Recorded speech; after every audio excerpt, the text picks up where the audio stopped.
Hello, everyone. Thank you for joining today's DoD Environmental Planning and Conservation webinar series presentation. As a reminder, today's presentation will be recorded and then posted on the Natural Resources DenX website under Resources. Today's presenters are Chris Tanner, a biologist at the U.S. Fish and Wildlife Service, and Brian Scofield, a biologist at the U.S. Fish and Wildlife Service. They will be discussing information for planning and consultation, also known as IPaC. Following the presentation, we will have time for questions. Before we get started, please take a moment to make sure your phones or computers are on mute. And with that, I will turn it over to Chris and Brian. Good morning, everybody.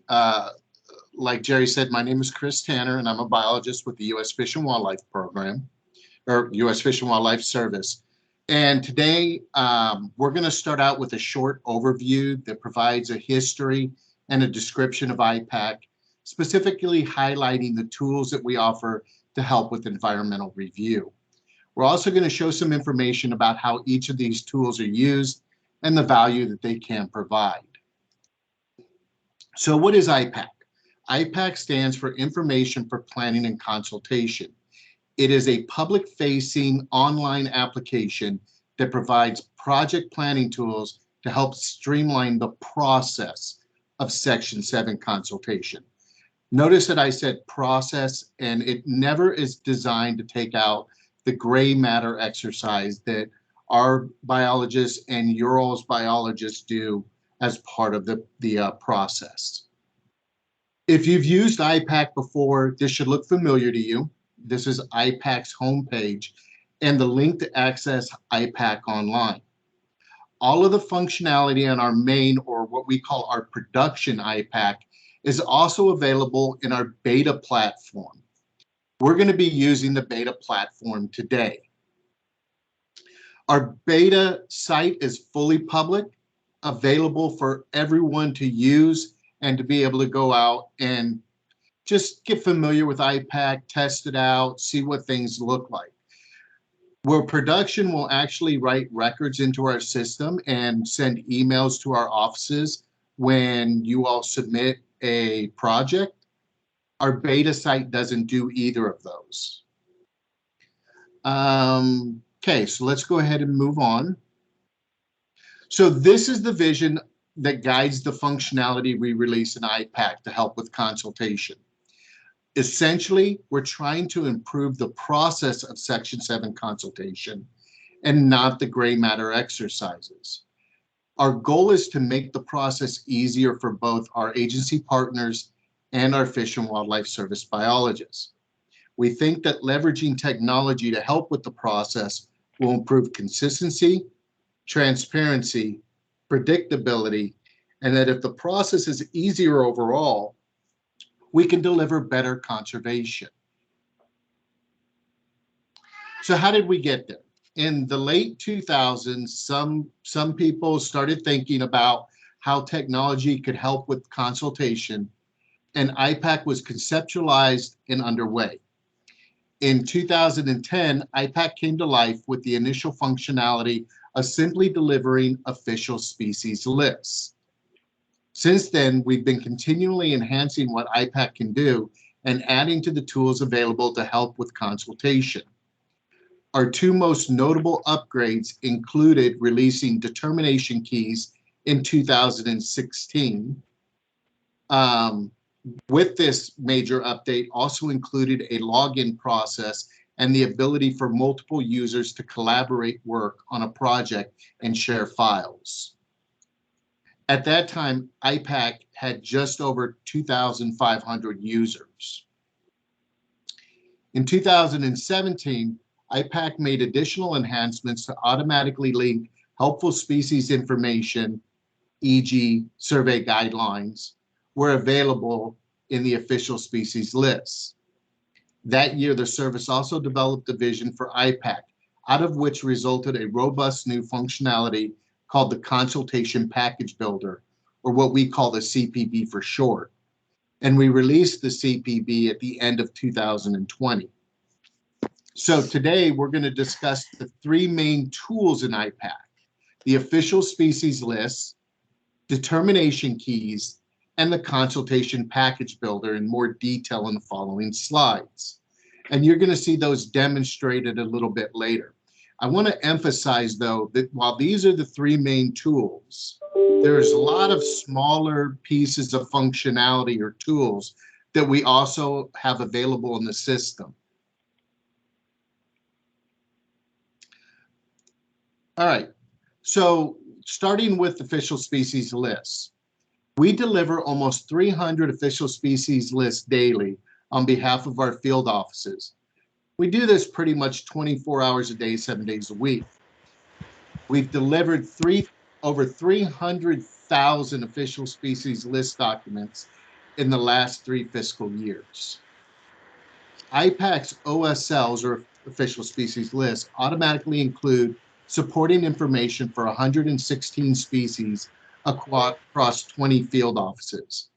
This supporting information includes things like survey protocols, general protection measures, BMPs, habitat assessment guidelines, and so on.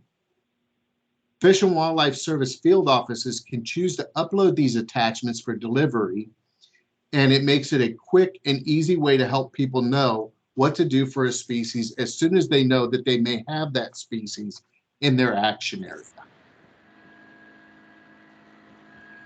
Another major functionality we offer today is determination keys, where we can deliver streamlined Section 7 consultations.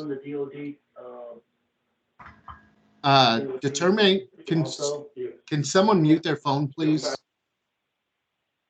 Determination keys are a means to determine whether a project qualifies for a pre-existing programmatic Section 7 consultation or an internal Fish and Wildlife Service analysis, and deliver automatic concurrence letters for those that do.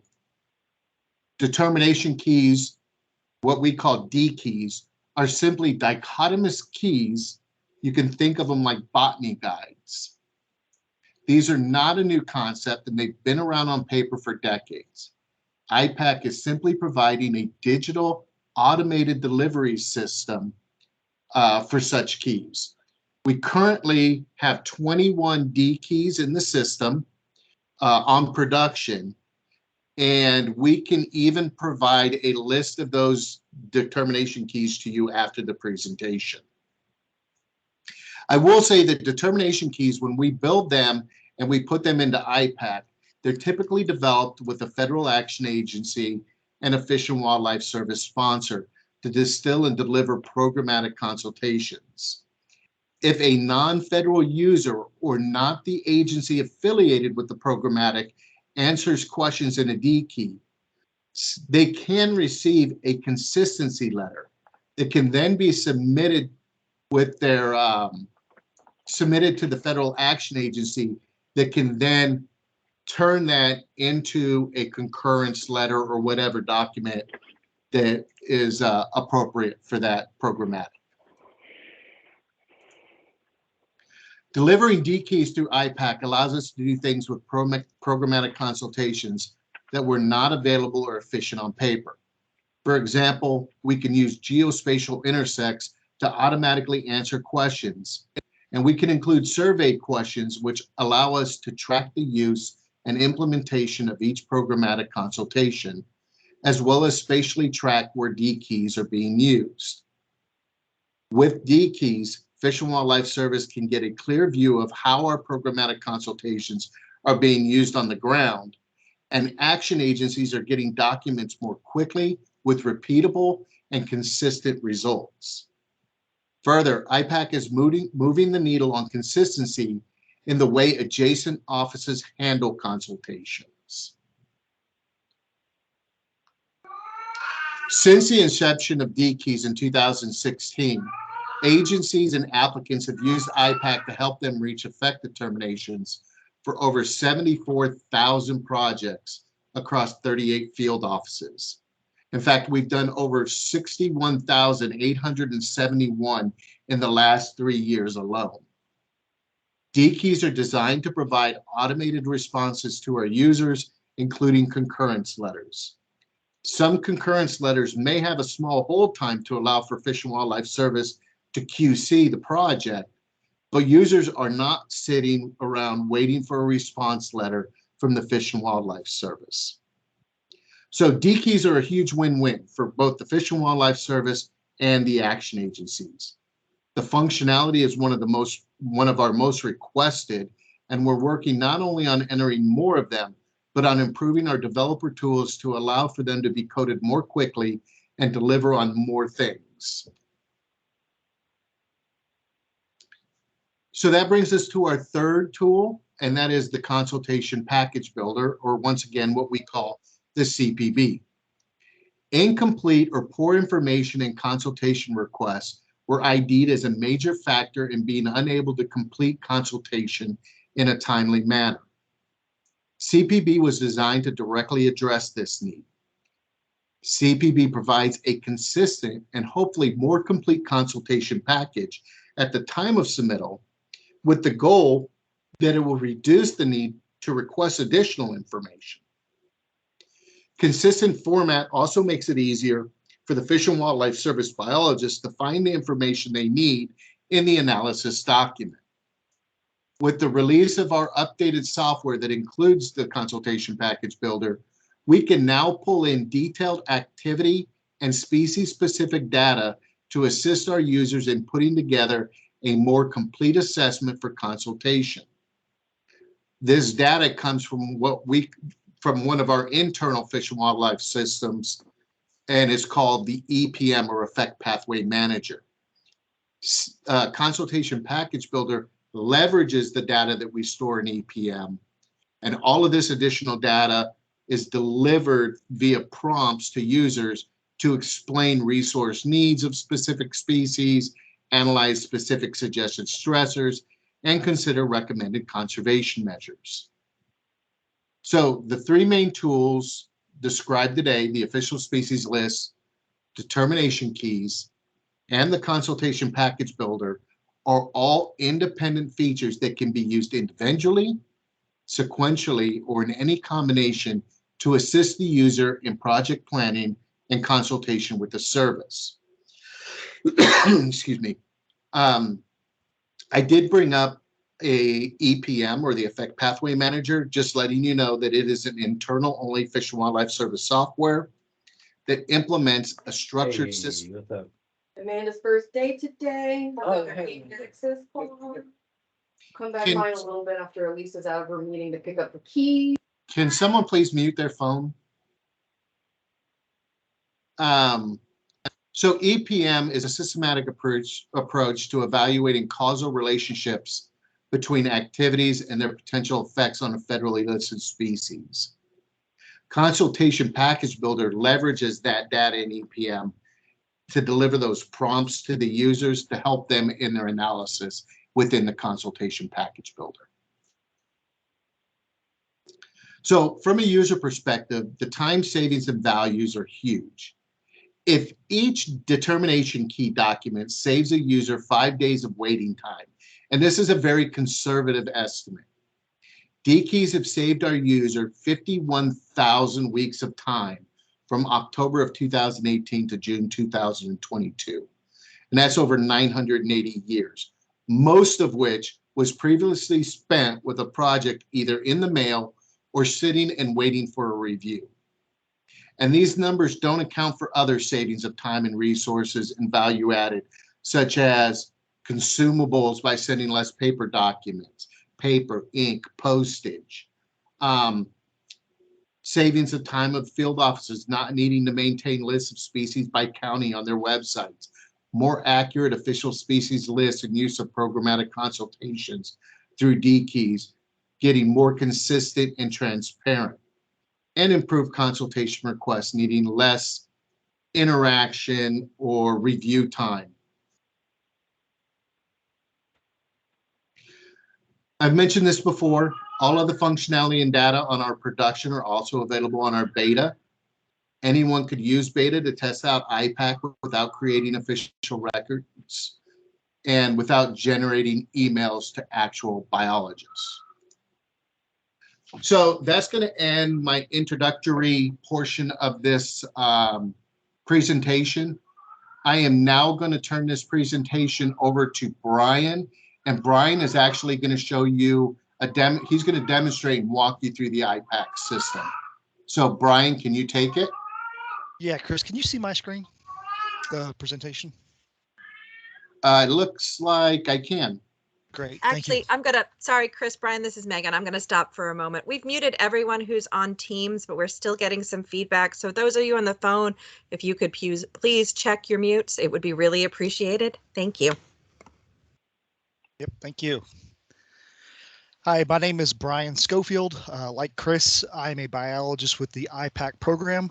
And today I'm going to give you a demonstration of all the things that, well, most of the things that Chris talked about today in the slideshow. So to begin, the page you're looking at right now is the IPaC landing page.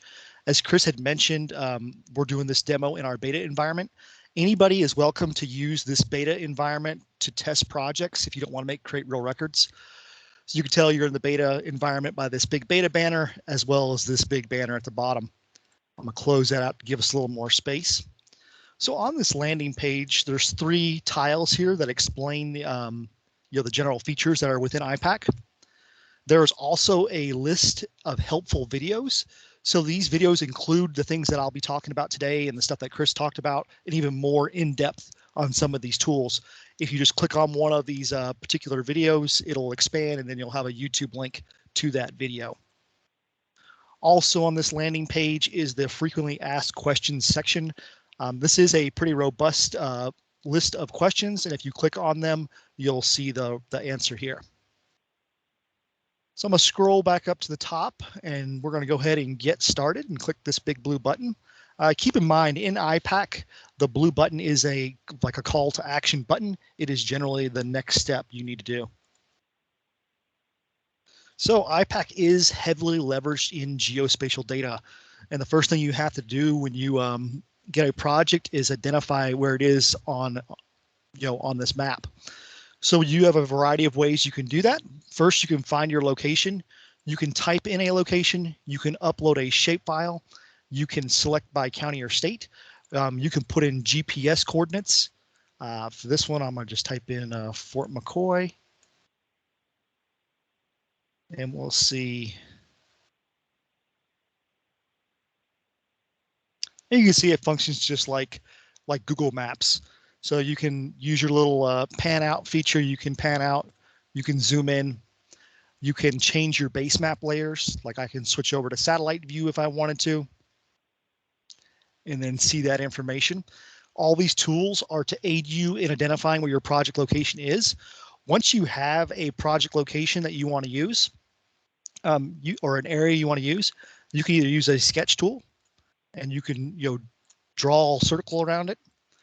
You can grab a polygon feature, and functions pretty much the same way. Once you double click at the end, it'll finish off your drawing. And then finally, you can either select by county or state or upload a shapefile. But I'm going to actually upload a shapefile for this demonstration. But before I do that, there is another series of features that are available in our layers. They're preloaded layers. So if you look down here, we're constantly adding new layers to this list. But if you click the add button, that are categorized by biological data, environmental data, survey and ownership. So if I click on one of these, I can see the layers that are in here. So for this one, I wanted to click on federally recognized tribal lands. If I want to see that on my map, I click OK. I don't know if you caught that, but right here, this little square popped up as a tribal land. So if I click on that, it'll actually give me more information about that various parcel. Again, all these features are to aid you in your project planning and identifying your project location correctly, and any of those and avoiding those potential conflicts that you might encounter. One other thing to note within this layers icon, you can also add if you have a web service, you can add the URL here, and it'll actually overlay that layer onto this map. So I'm going to go ahead and upload my shapefile. The shapefile does have to be in a zipped format. You can either drag and drop that zip file on the screen.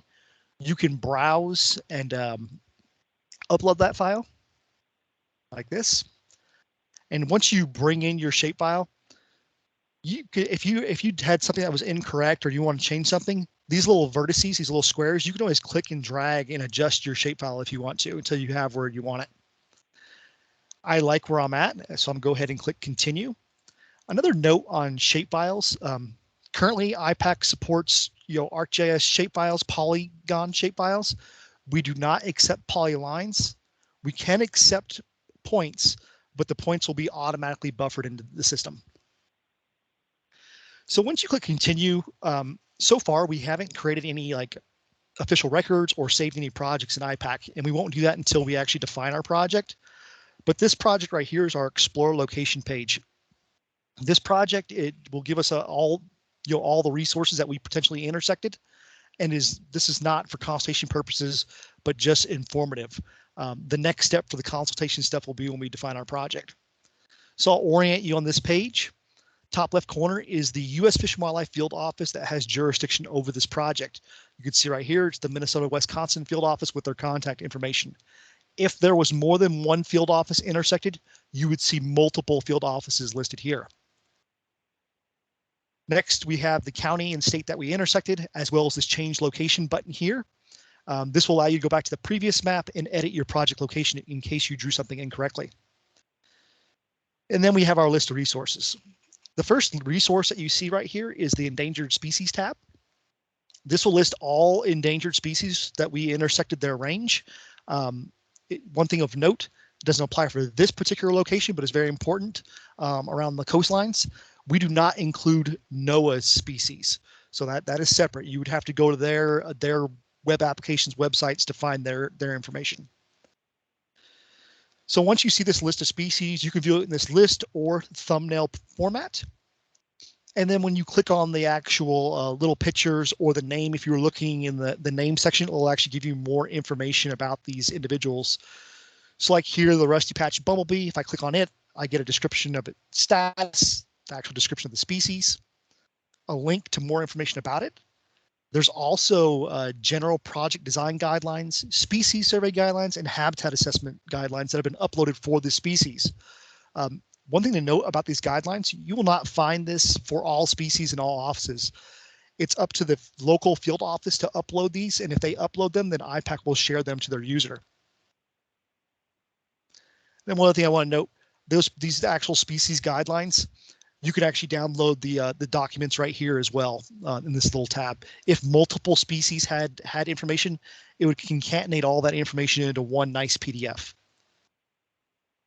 The next tab we have is the Migratory Birds tab. So this tab has a lot of great information, but it is limited. The birds that it is showing are just the U.S. Fish and Wildlife Service birds of conservation concern, and not just that. It's just the ones that we have actual data on, like point data, in this particular area. So it's not an all-inclusive list, but it does provide useful information. Much like the Endangered Species tab, you can view it in a thumbnail or list format. If I flip over to the list format, the function is just the same. If I click on one of the species, it'll give me some information about it. This one is a little bit different, where it has this really cool probability of presence histogram, and this is based on survey data. So it'll actually tell you, if it's in the breeding season and its probability of presence being in a specific area. And again, these are just those migratory birds of conservation concern that we actually have some point data in this particular area for. And this information is to aid you all in project planning to avoid these sensitive times for these species.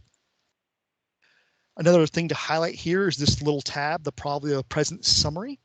So this actually shows that probability of presence histogram for all those species in this nice concatenated format. And again, to aid in project planning. Next tab we have is the Facilities tab. So this Facilities tab will let you know if you intersect any national wildlife refuges, fish hatcheries, or any conservation easements controlled by the U.S. Fish and Wildlife Service. For most people, it doesn't have much utility, but we do have that tab there. There's actually two other tabs that aren't displayed right here right now that would show up depending on where you draw your project in the country. So one of them is the COBRA tab for the Coastal Barrier Act parcels along the coast, and it'll let you know if you intersect one of those. as well as a marine mammal tab. So the marine mammal tab will pop up if you draw a project on the coast of Florida. You'll get the manatee. It's one of the 6 marine mammals that the U.S. Fish and Wildlife Service has jurisdiction over. But IPaC will let you know if you intersect those cobra parcels or marine mammals. Final tab is our wetlands tab. This tab right here is you'll see it has this little red exclamation point. It actually times out pretty frequently because it's a large data set it's trying to pull from. And the initial pull of data, it's only like 2 seconds.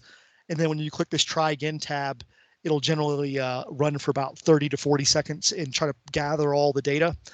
And so what this is it'll display all the wetlands in the National Wetlands Inventory that were intersected by our project. And you can see there's a little interactive mapper here. And then you can see here's our project, and then here's various wetlands that our project intersected. You can actually click on these wetlands, and after a few seconds, it's going to load some information, and it'll actually tell you, what that little wetland parcel was. And again, these are the wetlands in the National Wetlands Inventory. So up to this point, if you didn't need to go any further, if you didn't need to consult or anything like that with the U.S. Fish and Wildlife Service, you can actually print all this information by just clicking this page. And this will have all that information that was on this page. Just remember, this is not for consultation.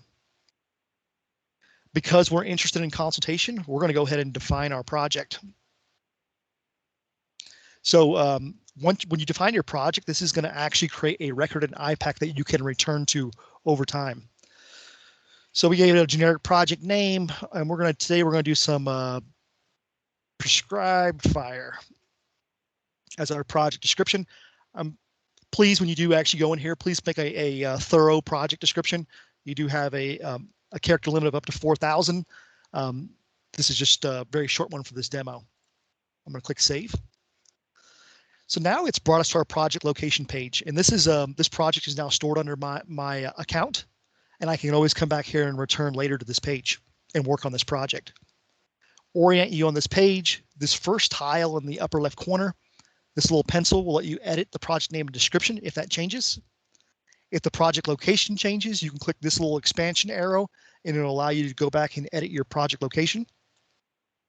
And then we have these 2 tabs down here, the Members tab and Documents tab. These are great collaboration tools. So you can add anyone to this project. It doesn't matter what their email domain is. It could be someone with DoD that's working with a consultant. They can add you to this project, and then both of you will have access to this project to edit and share information within it. So if I added Chris to the project, he is now able to access everything, and IPaC has sent an email to Chris notifying him and providing him a link to this project. You can also remove project members if you so choose. So I don't know if I mentioned this yet. Up to this point, even when you created a project in IPaC, the U.S. Fish and Wildlife Service biologists that you work with do not have access to your projects. They only get information from your projects once you request an official species list or complete a determination key, and they don't get access to your project in IPaC. They get access to portions of your project in a totally different system on their end. So this is your private workspace. Next tab here is the Documents tab. So the Documents tab, it'll be populated by any documents that IPaC has provided you. And then you can also upload documents here. Uploading documents here does not share them with the U.S. Fish and Wildlife Service. It shares them with the members of your project. So you can see here that the general project design guidelines for that Rusty Patch Bumblebee, all those guidelines are already here where you can download and use them. There's also a shapefile. So whether you upload a shapefile or you digitize one by hand using those little tools I showed you, you can always come back here and you can download that shapefile for other uses. So that's one little thing on IPaC. If you ever want to make a quick shapefile, there's a very easy way to do it by creating a project like this. I'm going to jump back over into my project home. Next tab, bottom left corner, this is our Resources tab. This brings us back to that previous page, and this is just a summary of that information that we saw on that previous page. Bottom right, again, is the field office that has jurisdiction over this project. You'll notice that there's a lead tag. So IPaC will always designate a lead field office. So if you intersect multiple field offices, they would all be listed here. One would be designated the lead. Typically, it'll be the office that has the largest geographic area of the project within their jurisdiction that will be identified as the lead for a project. So the main thing we want to get to today is actually the Endangered Species Review, or ESA review. And again, I mentioned this before, remember these blue buttons, that's like your call to action, your next step. So we're going to go ahead and click Start Review. So the consultation process is a step-by-step process. Generally speaking, the first step is requesting an official species list, evaluating any potential determination keys, and then for any species remaining that you have not addressed in your determination keys, you can go into the consultation package builder and create a BA with those. So Chris had mentioned this earlier, while it is best to do these steps in order, they do work independently. So you can do whichever ones you want, the only one, and pick the ones you want to do. You do not have to do them all. And all of them are not appropriate for every project. Chris will go into that a little more when he talks about the consultation package builder. I'm going to go ahead and click continue. First step, we're going to request that official species list.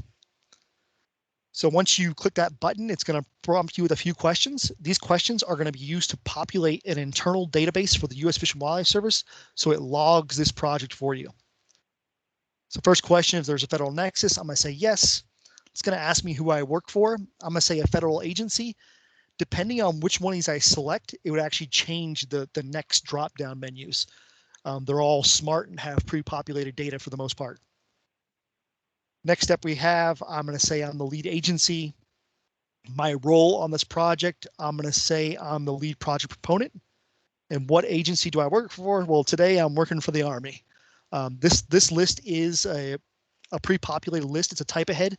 So if I start typing in something, it'll start populating it, and then you could select your agency. The next little bit of information is my contact information. You only have to enter this in once when you come into IPaC, and then it'll actually pre-populate this for you when you save it to your profile. Because I do this all the time, it's saved to my profile. You're given the option to edit your project name and description again, and then you got to select your project type. This is another type ahead field that is pre-populated. Doing some prescribed burning. I'm going to scroll on down and I'm going to submit this official species list request. So what this is doing right now is it's generating a PDF of our official species list. It's sending an email to the local Fish and Wildlife office, letting them know that you, as the user, have requested an official species list and that IPaC provided one to them. It is also creating a record in the Fish and Wildlife Service's internal database that will allow the U.S. Fish and Wildlife to see some details of your project. The details they're going to see are your project name, description, and that little form that you just submitted. That's what they get when they do this part. So you can see that letter generated pretty quickly. I'll show you what it looks like right here. This first little bit of the letter is the official species list cover letter. The top of the letterhead will actually give you the office that has the lead over the project and their contact info. It'll give you a project code. The project code is one of the most important parts of this letter. Whenever you contact the Fish and Wildlife Service about a project, always reference this project code. It allows them to quickly go into their database and find it and prevents them from entering duplicate projects. It just saves a whole lot of time. These OSL cover letters are generally pretty similar across field offices. It'll usually give you information about Section 7 of the Endangered Species Act, typically some information about migratory birds, but they can differ between offices. Once you get through the actual first few pages of the cover letter and you skip on down, this one actually has a lot of information about telecommunications. And then you actually get to the, this is the list of the migratory birds. Let me skip up one here. Here's our list of our endangered species, and then as well as links to more information about those species.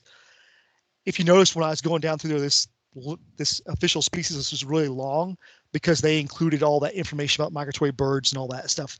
Those are options that the field office can select to do. Not all of them do that, but some do. Jump back over into IPaC. So our next step is the determination keys.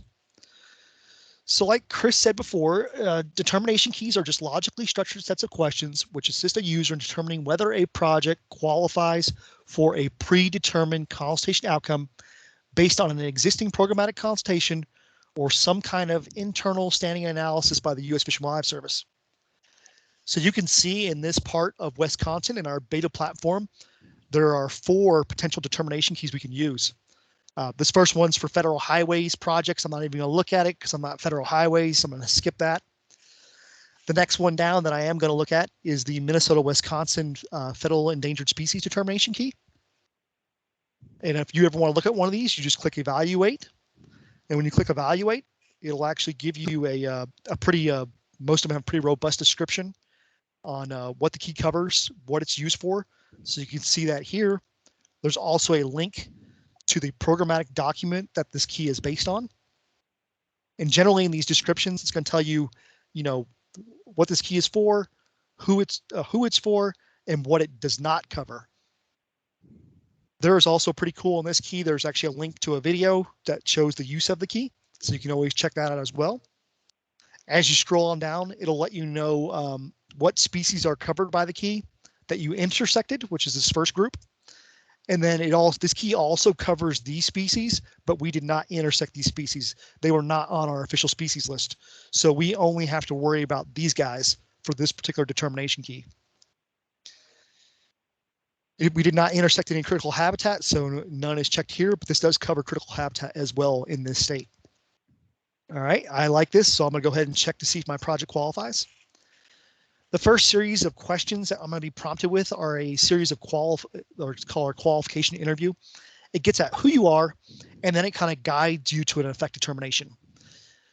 So these questions vary by key. They're not standard. It depends on the type of activities a key covers. So one thing to note, I didn't say this up front. A key can cover one species, or as in this one, it can cover many species. It can cover one project type, or as in this one can cover many project types. So this one basically covers all the species in Wisconsin and all the species and all activities. This is just a little acknowledgement thing right here that we're going to acknowledge the ESA statutes that are outside this key. I'm going to say yes. Is this approval of a long-term plan? If I said yes to this one, you'll see that I actually got kicked out of the key. It told me to go contact this Fish and Wildlife Service office. This particular key doesn't cover long-term projects, anything that lasts greater than 10 years. So it kicks them out. So that is one of the outcomes of a key. So this particular key, you can either get a no effect for all your species, you can get an NLA, a not likely adversely effect, or you can get a likely adversely effect, or a combination depending on, because they're all species specific. Because we want to actually use this key, I'm going to change my answer and I'm going to say no. That is one thing you can do in these determination keys. You can change your answers. If things in your project change or you did something incorrectly, just go back and edit it. Next thing we get is, are we funded? Is there a federal nexus? I'm going to say yes. Are we the designated federal rep? Yes. Wind turbines. I'm going to actually click through this part. Well, before I click through fast, I want to highlight one thing. You'll notice, does this action involve purposeful take? And you'll see these dotted lines under purposeful take. This indicates that there is a pop-up definition. So if I hover over this, you can see that it actually gives me the definition of take. If you ever notice that throughout IPaC, that's what those dotted lines indicate. I'm going to click real fast because I want to get to because these are all like yes, no questions. I want to get to one that shows a little bit more information. Give me 1 second. I'm almost there. This key does have kind of a lot of questions, but not terrible. This one.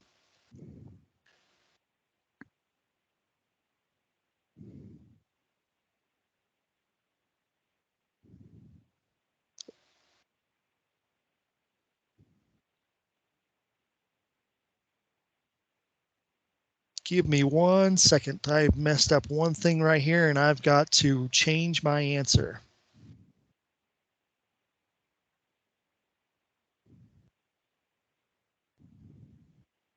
Well, that is odd.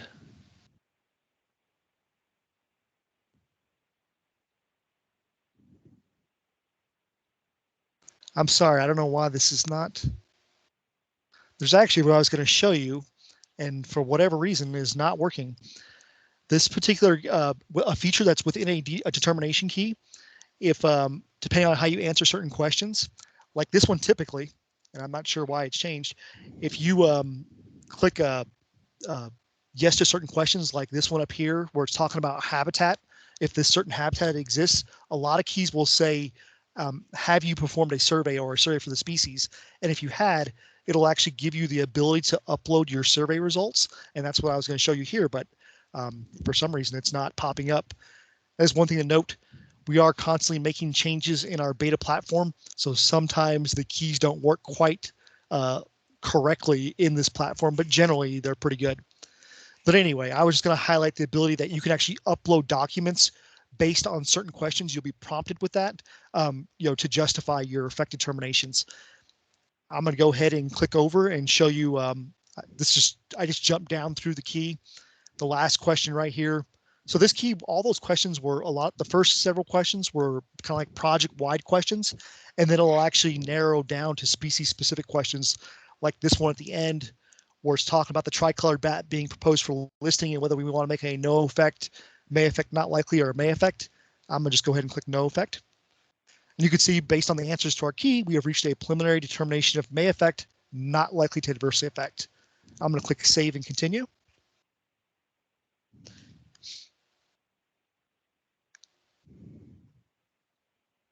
It'll just take about a minute or so, and it's going to prompt us to the next page where we can actually submit this key.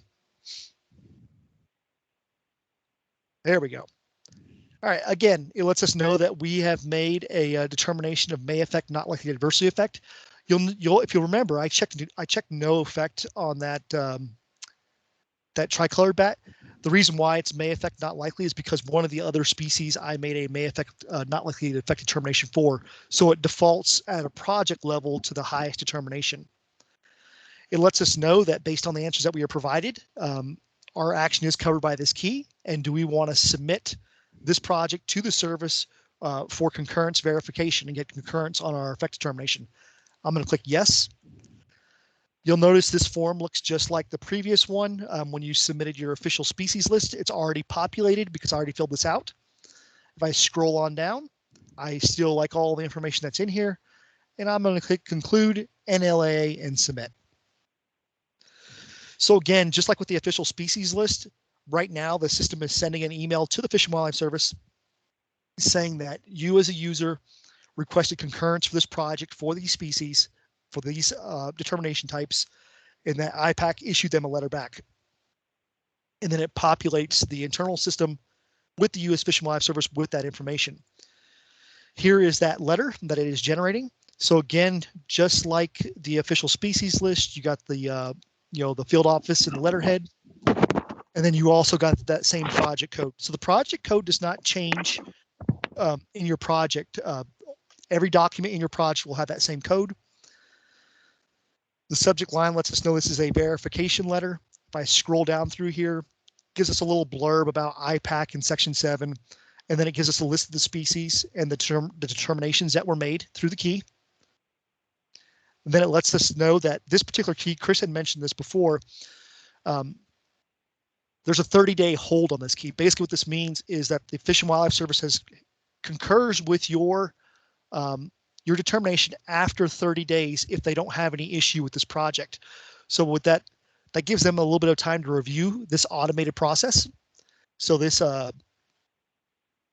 once someone submits this, if they haven't heard from the service within 30 days, they're done. They can treat this letter as concurrence provided. There is a lot of information within this letter. If I scroll on down, it gives more information about listed plants, bald and golden eagles, but it also has this little blurb down here. So I did tell you this key covered many species, almost all for the state of Wisconsin, except the northern long-eared bat. That particular species has its own determination key, but for today's demo, we're going to actually walk through the Consultation package builder with that species. So all the species that we had were covered by our determination above, except this one. So we still have to figure out what to do with this species. And then if you scroll further on down into the letter, it'll actually give you, the name and description that you chose and a list of all the answers to your questions that you put in the D key. I'm going to jump back over into the key. And one thing I want to show before I turn this back over to Chris is I want to exit this review. I just want to show you that, you know, our documents have actually increased. There's now that official species list that I generated, the NLA concurrence letter, and there's actually an old NLA concurrence letter from when I had submitted one previously before this demonstration, and then I invalidated that and then made a new one. So keep that in mind. If projects change, you do something different, you can always come back in here, invalidate your old one, and run it again. And with that, I think we're ready for the consultation package builder.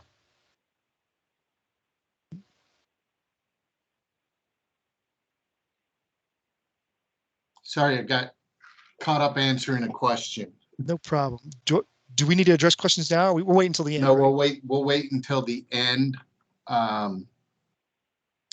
So this is where Brian left off. I do want to reemphasize one thing that Brian stated earlier. You'll notice that there is a D key for the northern long-eared bat. If he had gone on and did this D key and addressed the northern long-eared bat through the D key, then the project was done. It would have been over. The only reason why we're not doing that is just to give something to look at in the consultation package builder. If you can address all your species through a D key, that's the easiest way to go. Okay, so we just finished the determination keys. Now we're going to move on to the third step, which is the consultation package builder, if necessary.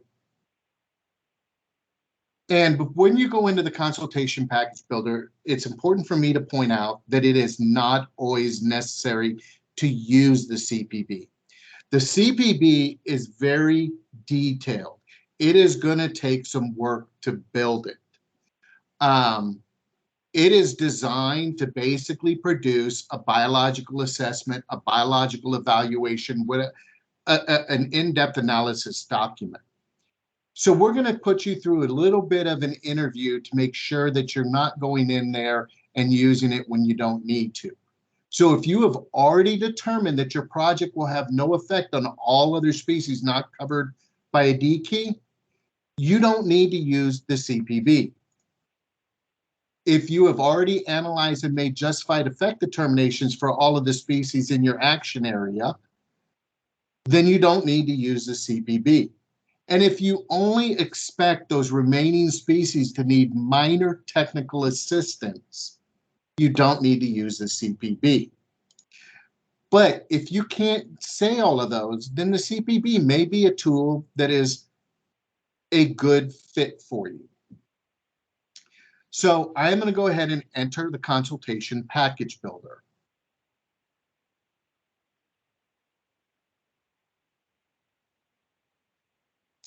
And this is the CPB landing page. It's going to give you a pop-up that's going to give you some information that you can flip through.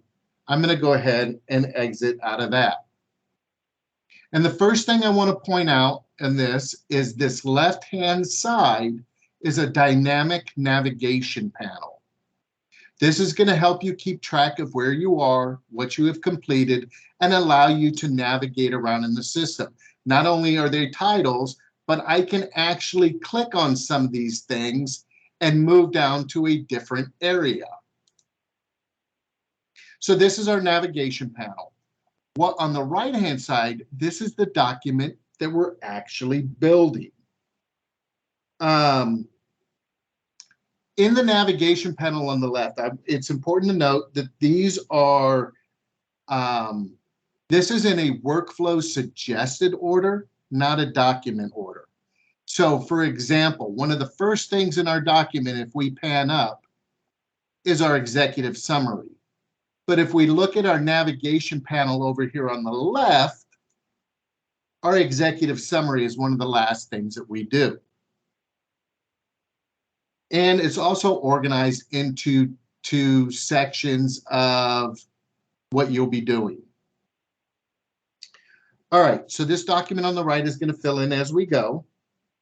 One of the first things I want to show you is this effect determination summary as part of your document. You will notice that these are all of the species that were on the official species list that Brian ran. You will also notice that effect determinations have been filled in for every species except the northern long-eared bat. These came from the determination key.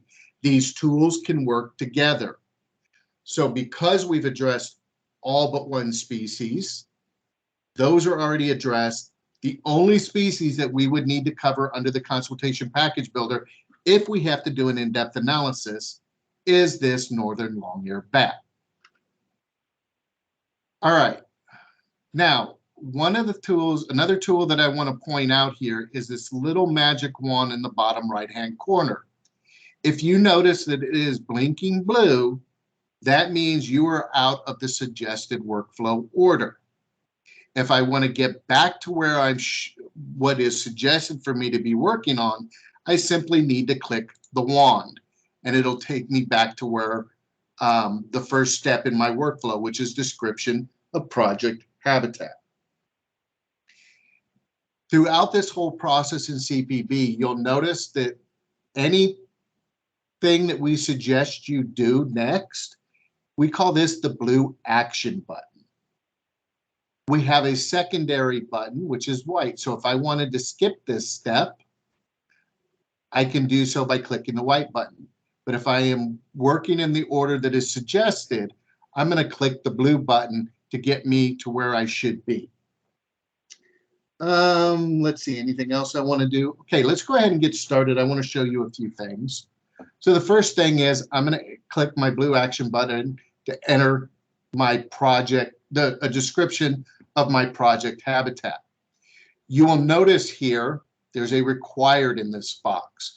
As soon as I type something in there, that required goes away. So I'm going to describe my habitat. If I've done a habitat assessment document or a survey, I can upload them here. It's kind of bad that Brian didn't show you the uploader that wasn't working, because that habitat description, if he had uploaded it, or that survey result that if he had uploaded, that would be available for me here just to check it. So if you have one document that has all the habitat and all the surveys, you can just upload that and just click it that it applies for this case. And I'm going to hit save. Now you'll notice when I hit save, you'll notice that our box is now turned green. You'll notice that we have a green check mark in the upper right-hand corner. And you'll notice that the corresponding title has a green check mark on the navigation pane. If something becomes invalidated or something becomes incomplete, the system will tell you about it over here in this navigation pane, and the blue action button will try to guide you back to where you need to be. But since we've completed it, we're going to go ahead to our next recommended step. Okay, so our next recommended step is going to take us through the species presences.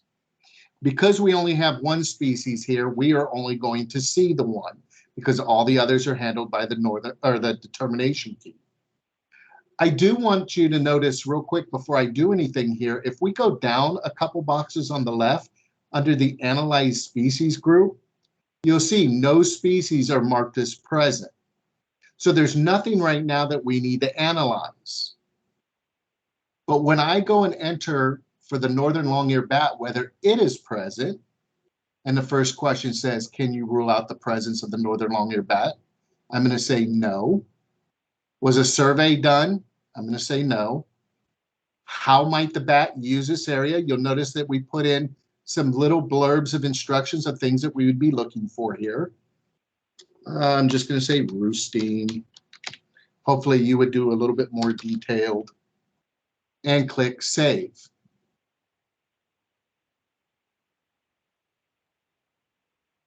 We've now got this completed. It shows completed down here, but you'll also now see under my Analyze Species, I've analyzed 0 of 1.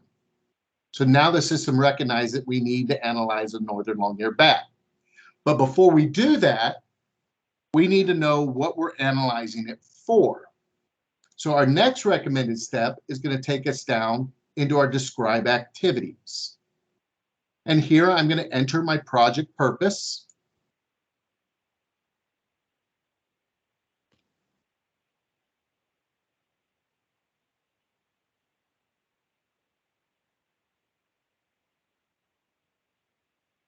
And now I'm going to tell what type of project I'm doing and what activities. Okay, we mentioned earlier in my presentation that the CPB leverages data in a system, an internal fish and wildlife system that we call EPM. EPM is basically a causal relationship system. We have taken all kinds of activities. We've deconstructed them down into their base elements. In fact, we have some that are specifically military, like EOD UXO. We have aerial live fire. We've been working with some of our military liaisons to deconstruct these activities. Once they're deconstructed, our biologists in the fish and wildlife system, if they are a species lead, they can come in and say, okay, I am concerned about these activities. Let me identify how it affects my species. And they take those deconstructed activities, they say, well, if you're going to remove vegetation, you're going to cause an increase in surface flow, which is going to affect my species this way. This is the first step in the CPB where we're going to start leveraging that data in EPM. And we're going to leverage those deconstructed activities. So I am going to go ahead and say, I am going to be doing a prescribed fire.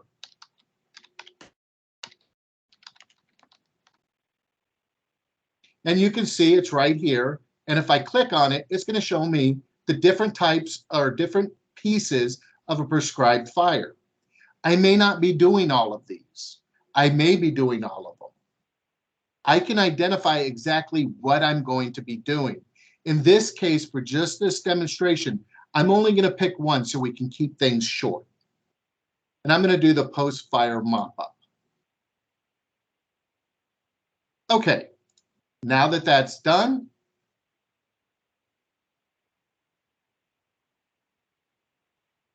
you'll notice that before, right under our project type of deconstruction, we had confirmed project action area. Now we have a couple more things because we have to describe that activity and how we're doing it. And the first thing is, where are we doing it on the landscape? So it's going to ask me, okay, which of your activities are you going to map? If I had 5 activities, I can map one of them. I can map all 5 of them. I can map 2 of them and then do 3 other ones in a different shape. So I'm going to do the post-fire mop-up. Here is our original project shape. I'm going to say this is our mop-up layer. And I can add location. So I can do it within this shape. Or I could just say my post-fire mop-up is going to go through that whole area that I designated. And then click OK.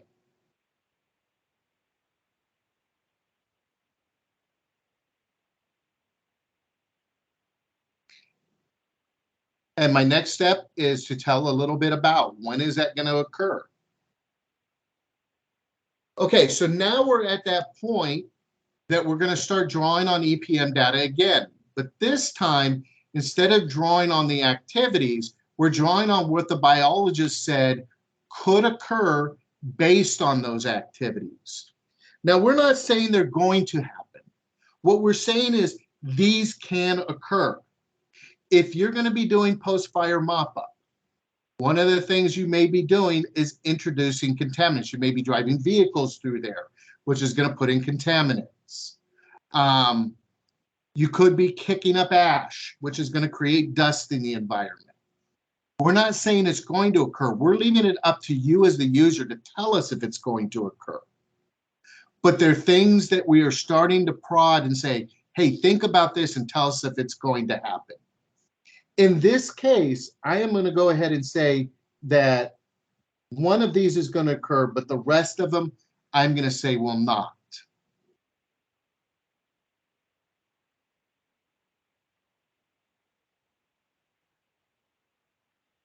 I'm only doing that for the sake of time. And then we need to describe the scope magnitude of the mop-up process.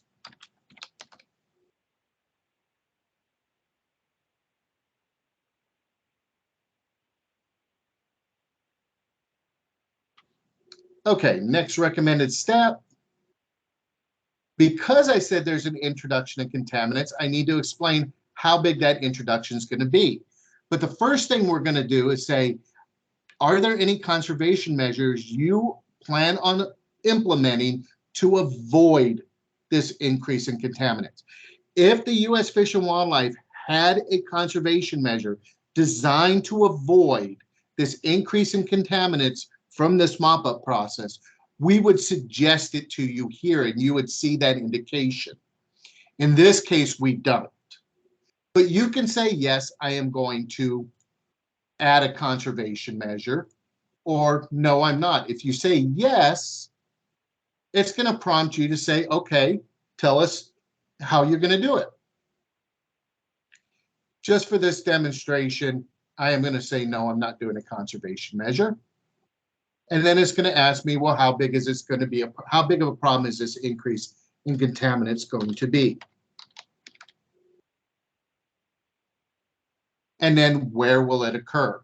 So where is this increase? So if I'm on a waterway, my original area may not be big enough. I may need to draw my increase in contaminants to extend downstream here.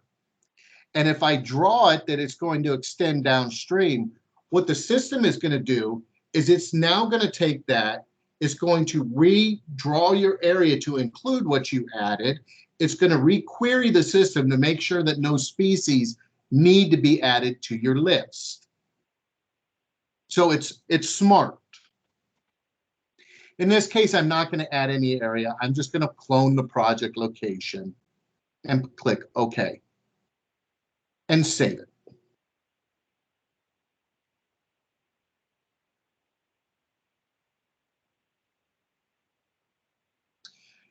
And then the next step is going to have me confirm my action area, because I've already captured all of my stressors. I've captured where all my activities are going to be.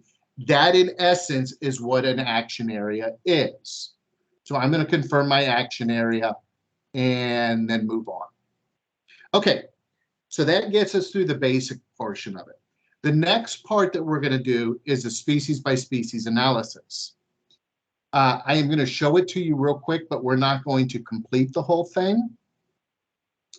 So if we go to our next recommended step, we are going to start going into analyzing our species. And for this, we only have one species, which is the northern long-eared bat. You'll notice some of it has already been filled in for you. We don't need you to regurgitate the life history of the bat.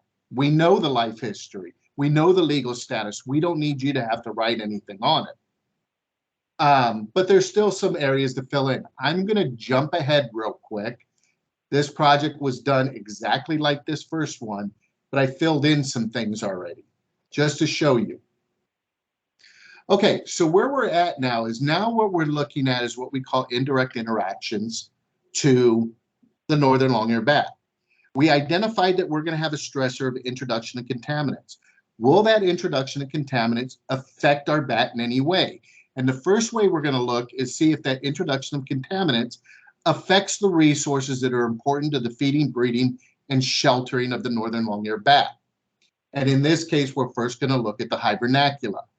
So I'm going to analyze that, and it's going to ask me, are there any of those resource needs listed above present in the action area? Is there any hibernacula with a high humidity, a low noise, minimal disturbance, and a temperature between this? So it gives you all of what we're looking for. Is that thing here? And I'm going to say no.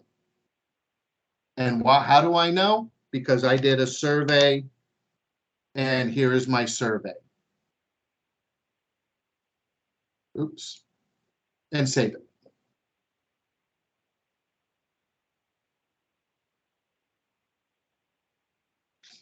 So I go to the next.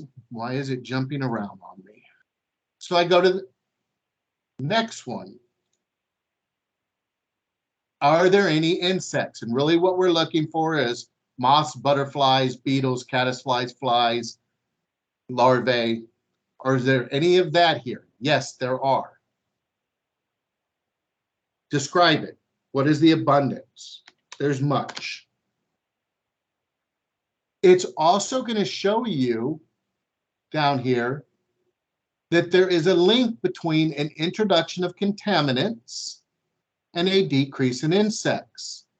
And we are suggesting that this be evaluated because in EPM, we have tied these two things together and we show you how we've come to that decision. Now, if you say it's not going to happen, you can uncheck it. But we are suggesting that you evaluate this. Do you intend to include conservation measures? No. Will there be impacts to the resources? If you say no, there's no more reason to analyze this.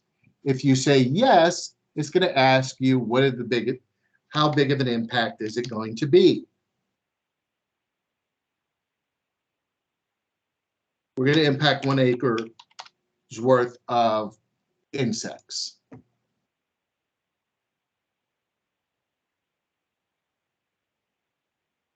All right, I went ahead and jumped ahead and filled out a bunch of these things now. The next area that we would go to is identifying any direct interactions. Are there any of the activities or any of those stressors going to affect that species directly, i.e. poison in it, whatever? I'm going to go ahead and say that none of them are going to occur. These are from EPM. You'll see here is the trees that show you what can happen.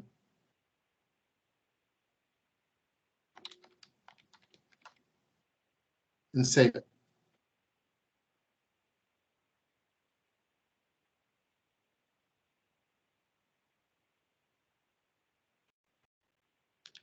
And finally, we need to make an effect determination for the northern long-eared bat. It gives us the information. You said there was an effect. So you'll notice that no effect is off the table. You can choose not likely to adversely affect or likely to adversely affect. I'm going to just say not likely to adversely affect. Identify if there's any 7A1 I want to put in, and then save it. At this point, if there was any critical habitats, we would go through it. Also, if we have our summary discussion, our conclusion, and our executive summary, we would go through that. And then also our project proponent information and so on. Once all of this is done, you can simply export this document and take it offline and submit it to the U.S. Fish and Wildlife Service. There is no online submittal for this document. You can't just hit a button and it sends it to the field office. You can download it, package it up how you normally would, email it to the office, or mail it to the office. And I will show you, well, I have to actually finish all the boxes for it to be able to be downloaded. But if I go here, it's thinking just a moment.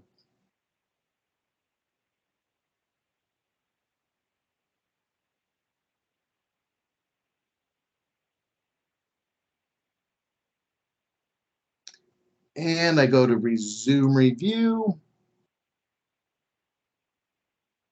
Once I finish completed it out, it'll become a document in my document library. But right now, I can actually, because it's not completed, I can still go in and get an in-progress biological analysis PDF.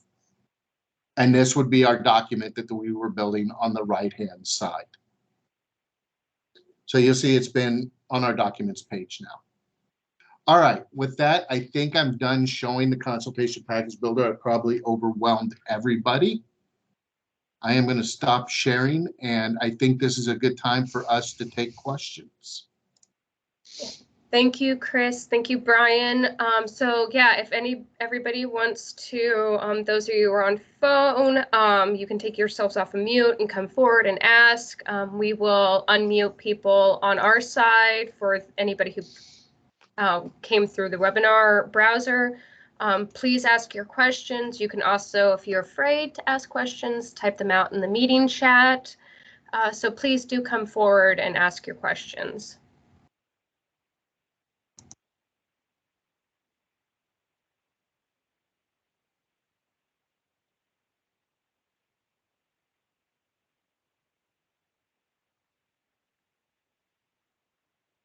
Sounds like we did really good or really bad.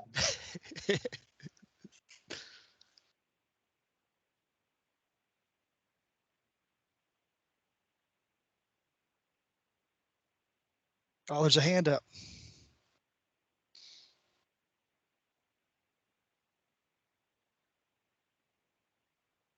Sorry, who raised your hand? Austin? Austin, if you can you take yourself off of mute?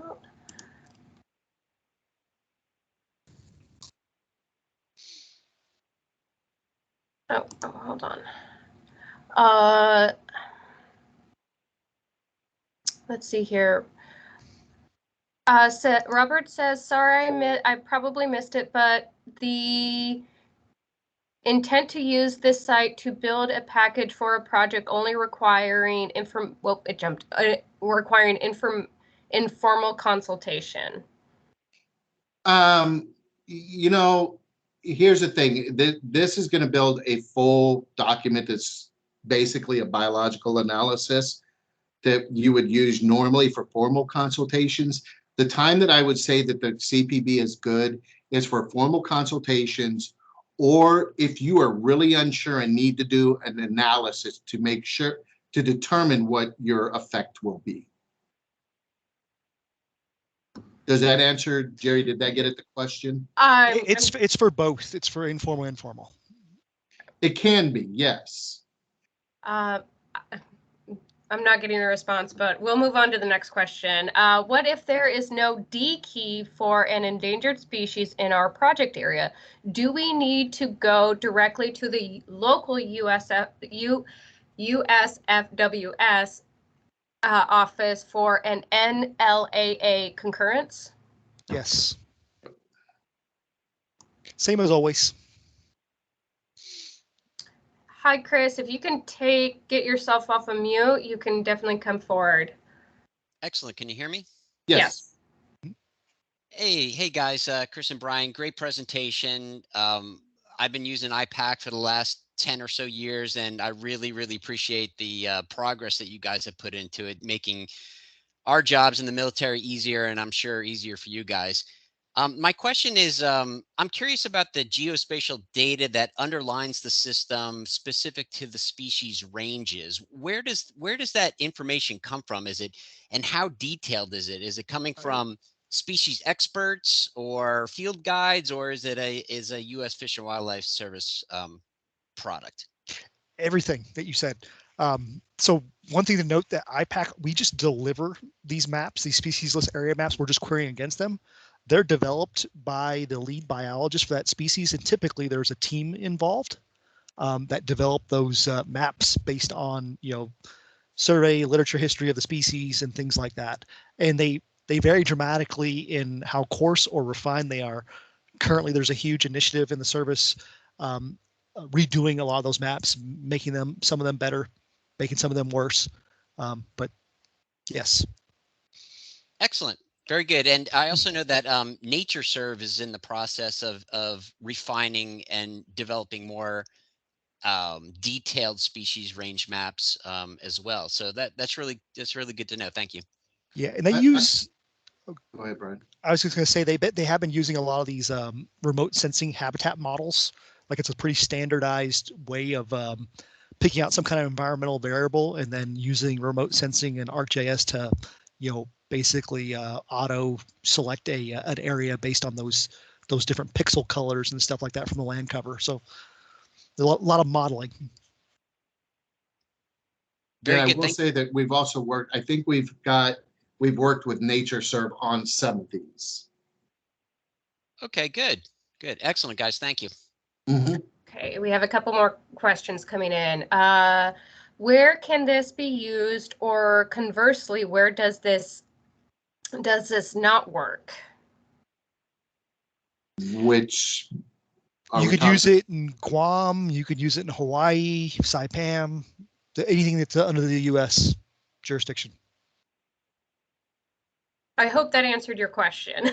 If not, you can come get yourself off of mute and. Yeah, our thing is available for all areas. We've actually got D keys that run in. Didn't you just do one for Saipan? Yeah. So we have D keys that extend all the way out to Saipan. So. Zachary asks, Fort Gordon, it seems like our network computers on our installation is not allowing us to view the content on the website / use the website, it seems.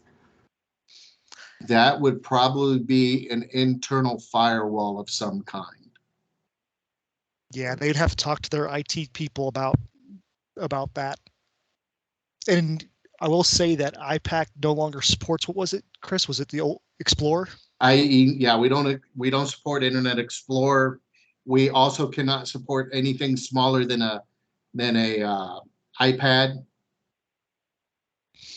It's like if you try to access IPaC on your phone, it's not going to really work. And then if you're using Explorer, it's not going to really work. It works with Edge, all the new browsers, Edge, Chrome, Edge, Firefox, all those. Back to the question about where does it not work versus where can it work? It said it wasn't readily available in the Pacific. That's what they were referring to. That was true about a year ago, but it was still available there. You just couldn't do a species list, but now it's fully functional in the Pacific Islands.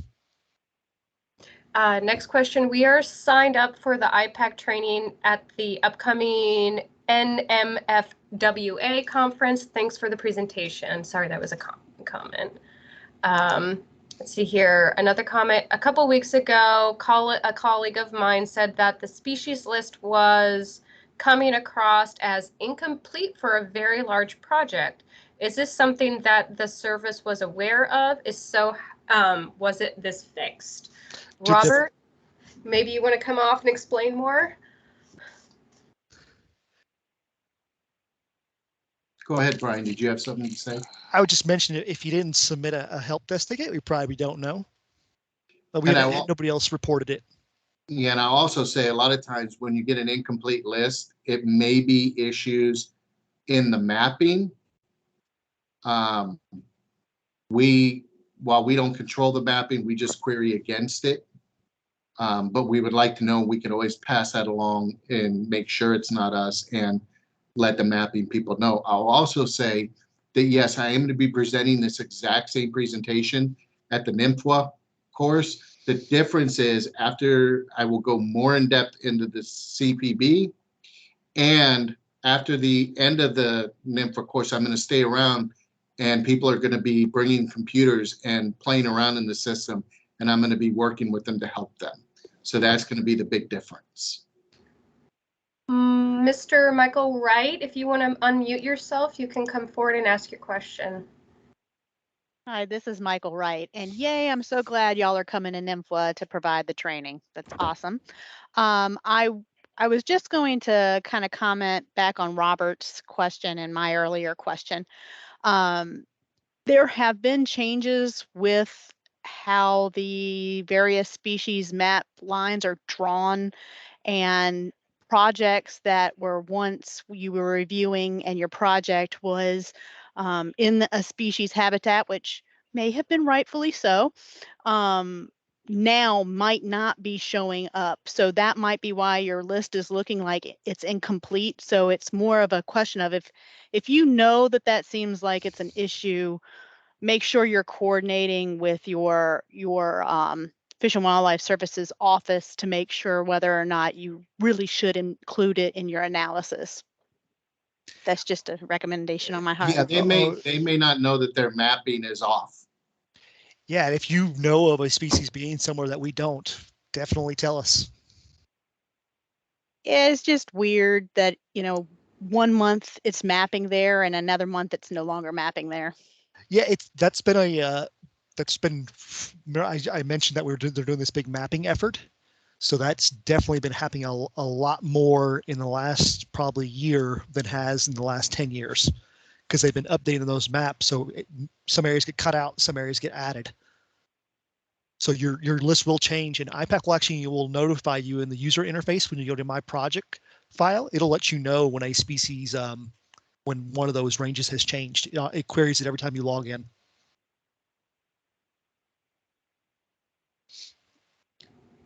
Molly asked, does the NLEB, oh shoot, the D key, yeah, the D key serves as a new guidance for projects that were previously approved via the D4 exemption?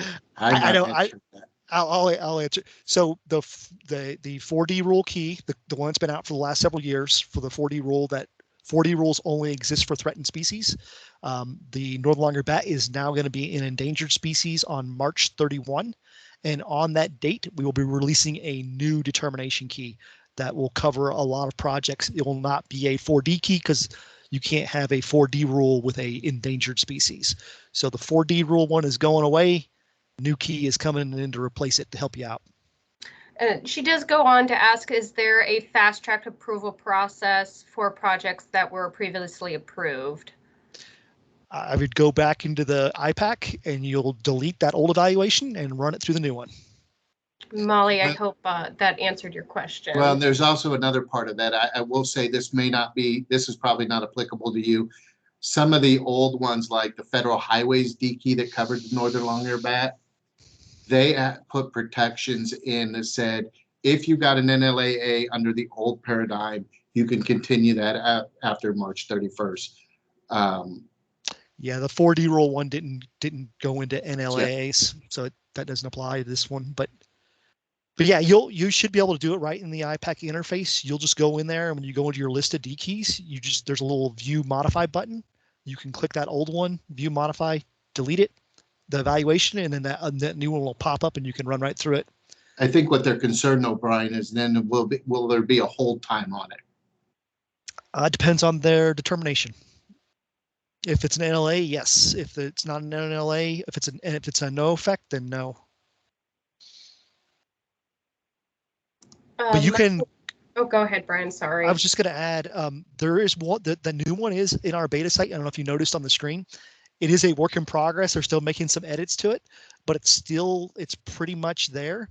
So if you want, Molly, please feel free to go in there and play around in that beta site, and you can see how it works and see if your project is going to fit into it. And if it's not, then you may want to contact the field office. Michael Wright, if you want to come forward again, you surely can. Yeah, so Molly, just in Fish and Wildlife Services folks, please correct me if you've gotten some more recent information, but the last meeting I attended with regards to the consultation process for bats, if you've already done the 4D rule consultation, was they were not going to hold up our projects during the review process if we had already consulted, but you definitely had to consult and actively move forward. So that is kind of what we heard. I've heard similar, but Chris and I are on the IPaC team and not this. So I can speak to the D keys and how you can do it through IPaC. But in general, if you just actually Google northern longyear bat and FWS, there's a couple documents on there that give more details on that website. It brings you to the species homepage, and they've got a couple guidance documents on there. I don't know if anybody noticed, but I did put a link to the IPaC beta into the chat. So if you are wanting to access our beta site, there's the link for you. I think we have time for one more question. If anybody has something they'd like to come forward and ask, please do so. And I'll give it a little bit to see if to entice anybody. Jerry, I have a question for you. Did I forward you the document that has all of the links for us, like to our videos and everything? Yes, you did, and I will be sending that document out to the distribution list. So anybody who joined today, you will be getting it. If you're not on the distribution list, please email us at, sorry, I can't think of the email off the top of my head, at dodnatres@bah.com to get on that distribution list if you are not on it. And I will type that email out in the and put it in the chat just in case if anybody does not have it. So Brian, why don't you jump over to the other call? I'm sorry. Will do. Thank you all. Okay. I'm still here for a few minutes if there are questions, but we have another presentation starting in 4 minutes that Brian had to go get ready for. So our last question. If we receive an NLWA determination through the use of a D key, will the consistency letter act as a concurrence letter after any hold times, or does the consistency letter have to be submitted to the action agency for official concurrence? So it depends on what the letter says, because there's several different types of letters. If it says a straight concurrence letter, you don't get contacted, you're good. You do have consistency letters that says you are not the appropriate entity to use this key. Please turn this over to the appropriate federal action agency to convert to a concurrence letter. We also have some consistencies that says you are consistent, like not for the DOD, but for federal highways, we have a consistency letter that says you are consistent with a likely to adversely affect. Please submit this letter to your office for your concurrence on it. So the letter should tell you exactly what you need to do, but a straight consistency letter typically means there's one more step of submittal. Whether it's to the federal action agency or whether it's to the service. Hopefully that answers the question. Yep, it does. Okay, I think we're going to end there. Give you enough time to get to your next meeting. So thank you everybody for joining today's DoD Environmental Planning and Conservation Webinar Series presentation. Thank you, Chris, and thank you, Brian. Now that you walked out the door, left, thank you so much for joining us, and thank you everyone for joining today's presentation. Have a great day and enjoy the rest of your day. Thank you, everybody.